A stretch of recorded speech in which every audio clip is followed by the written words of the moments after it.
Xocalı qətliamı və Xocalı dəhşətlərini bütün dünyaya yaymaq və bu soyqırım aktının beynəlxalq səviyyədə rəsmən tanınmasına nail olmalıyıq. Bu fikirlər Mingəçevir Politexnik İnstitutunun Tələbə Gənclər Təşkilatı tərəfindən keçirilən toplantıda səsləndirilib.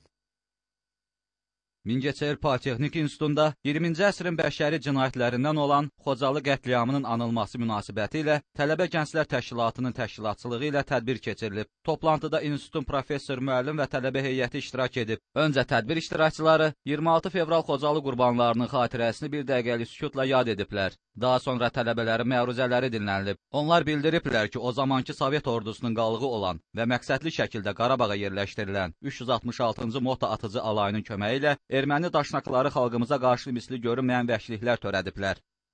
Bu faciə haqda düzgün qeyd ediblər ki, sözlərin bitdiyi yerdə. Doğrudan bu vəhşiliklər elə bir psixologiyaya sahib insanlar eləyə bilər ki, bunu ancaq onlara mən artıq söz deyə bilmirəm. Mən o şəkilləri görəndə doğrudan çox təsirlənirəm, tük ürpədici təsirlərdir doğrudan da. Ancaq mən fikirləşirəm ki, biz gənclər heç olmasa bugün bunu yaymalıyıq.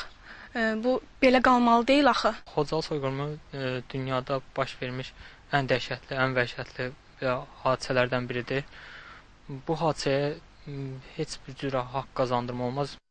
Anım mərasimində tələbələrin hazırladığı xüsusi fotoslaytlar və video görüntülər də nümayiş olunub. Bununla da bir daha diqqətlər insanlıq dramına və vandalizmə yönəldilib. Sonda şəhər məktəblərinin Xocalı dəhşətləri ilə bağlı hazırladığı kompozisiya və səhnəciklər də toplantı iştirakçılarına təqdim edilib.